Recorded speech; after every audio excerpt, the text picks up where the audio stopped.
Sup geeks and welcome back! Today this girl, Applewhite, is getting a makeover. If you're a Nintendo fan, you should remember 2 years ago all the fuss about Bowser and all the Super Crown fan-made variations. Well, the meme is pretty dead at this point, but anyways, they are cute characters, so why not? Let's make one of my favorites, Piranhette, the Princess Peach version of the piranha plant. I did my research to take a look to all the fan art made all over the internet, but none of them really catch my eye, so I decided to create my own. And this is the design I came up with. As you can see, very Lolita style and also very colorful, so let's get into the custom process.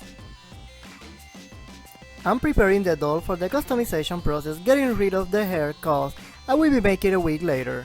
And I will use 100% pure acetone and cotton balls to erase the factory paint.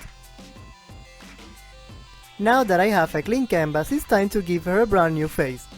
After sealing the face with Mr. Super Clear, I will sketch with a very light watercolor pencil what will be her future face.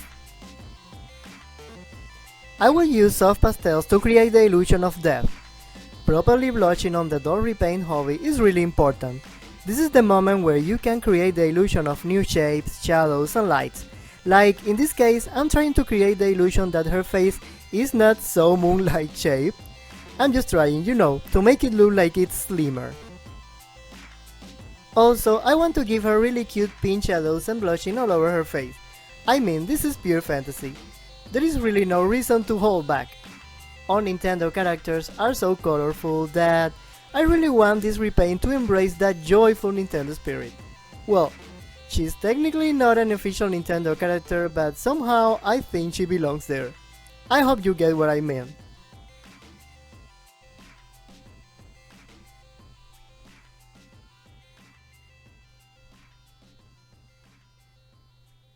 And right now I'm using a darker watercolor pencil to bring back to the surface again parts of my initial drawing that got lost while blushing.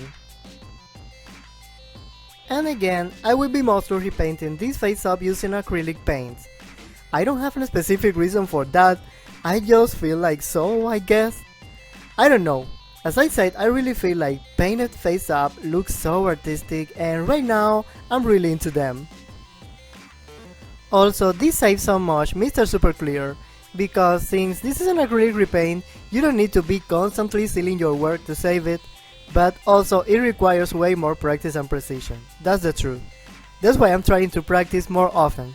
I mean, obviously it's easier to handle a pencil than a brush loaded of paint, but it pays off. I mean, all the colors look so vibrant since the very beginning, without the need to layer them up like 100 times.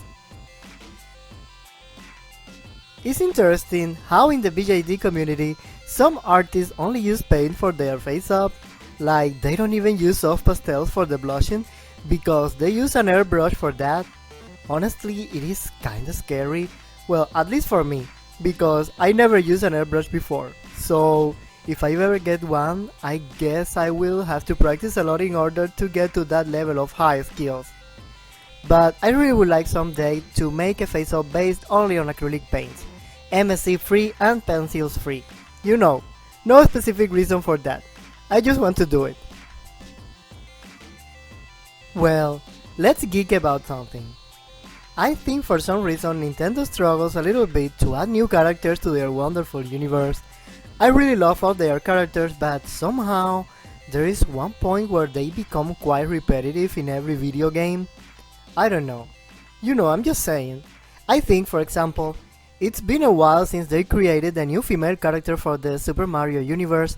Like, I really would appreciate the fact of a new type of princess, or a female protagonist, or even a villainous princess, why not?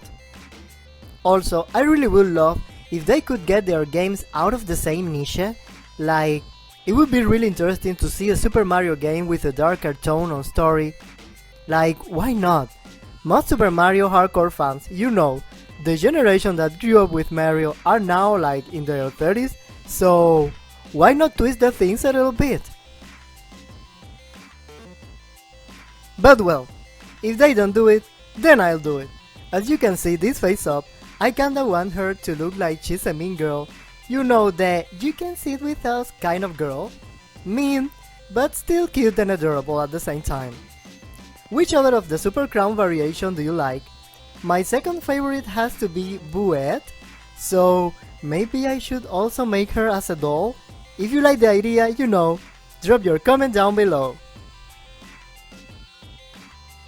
I'm making some finishes touches cause this face up is almost done at this point. And here she is. I skipped the 3D lashes part on this video because the struggle of applying them. So let's put the head aside and let's start working on her outfit.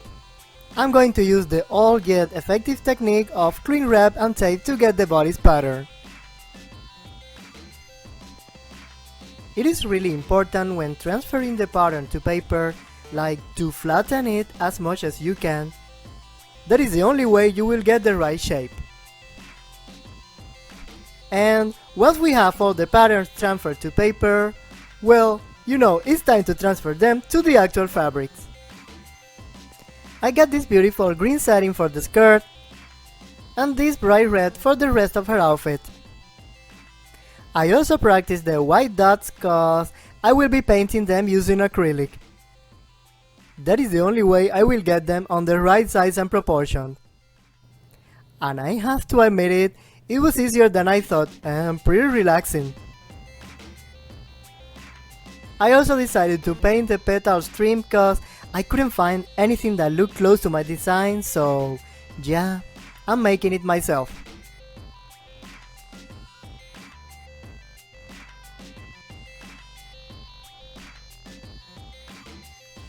And now we have everything ready to sew.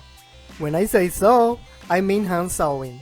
Yeah, there is this point where I fully embrace the fact that I'm so much better hand sewing doll clothes than making them on a sewing machine. I don't know, I just feel that I have more control of where I put every stitch by hand than on machine.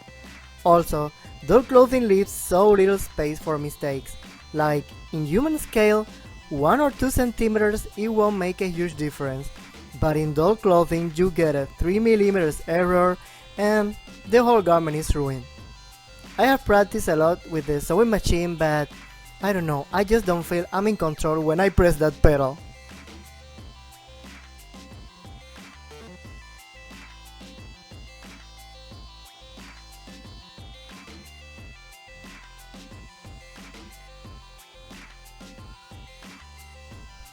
And I'm almost done with the body. I just need to close it on both sides. And here it is. I added hand-painted trims on the neck and the waist. It looks really cute and well constructed. I will continue putting all these complex pieces together, which for some reason I designed them without thinking that I would have to make them later using fabrics. But somehow I think step by step I'm getting there. Now I only have to make the skirt.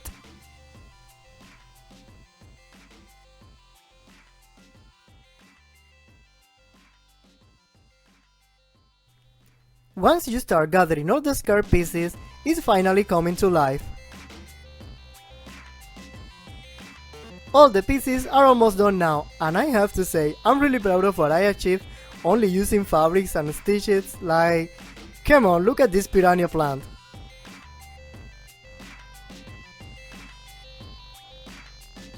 But well, it's time to finish this dress.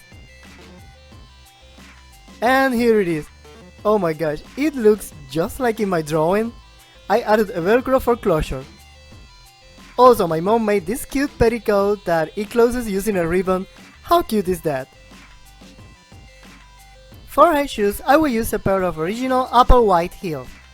I had to order them from eBay cause this is a rescue doll and I got her with bare feet. I'm making some jewelry for her using some gems, super glue and air dry clay.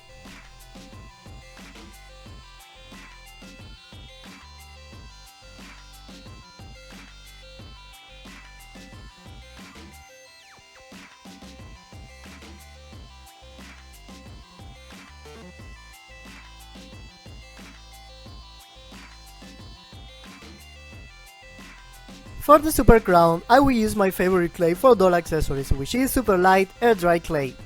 You know, that clay that is like craft Eva foam but moldable.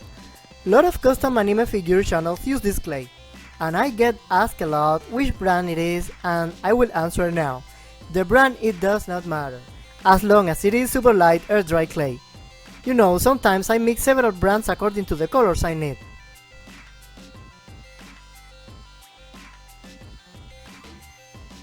I'm going to add some color and some gold retouches here and there.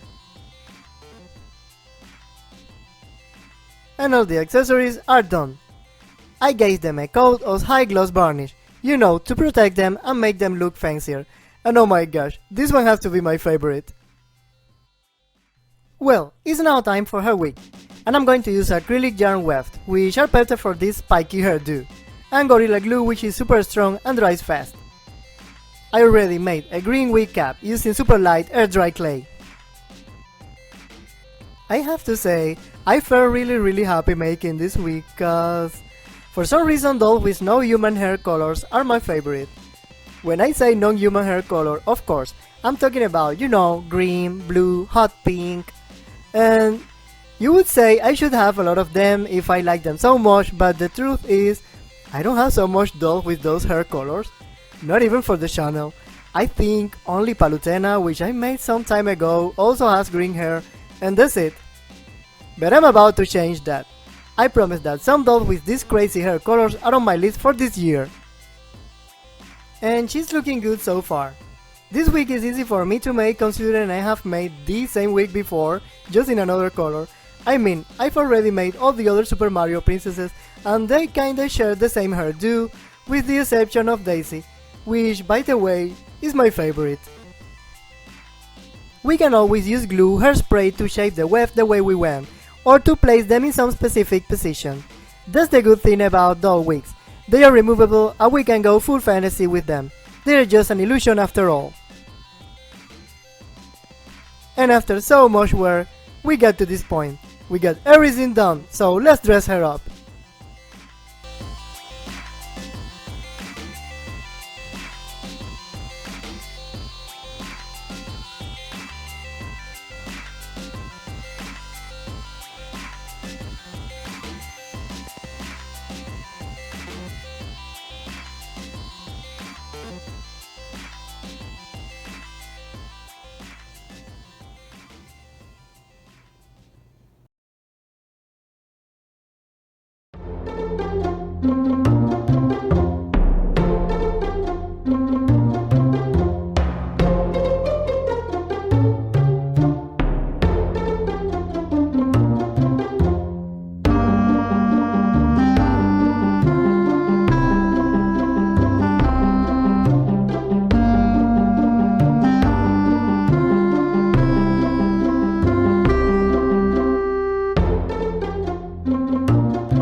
So stay tuned, cause an Etsy store will be coming soon and lots of my creation will be available there for purchase.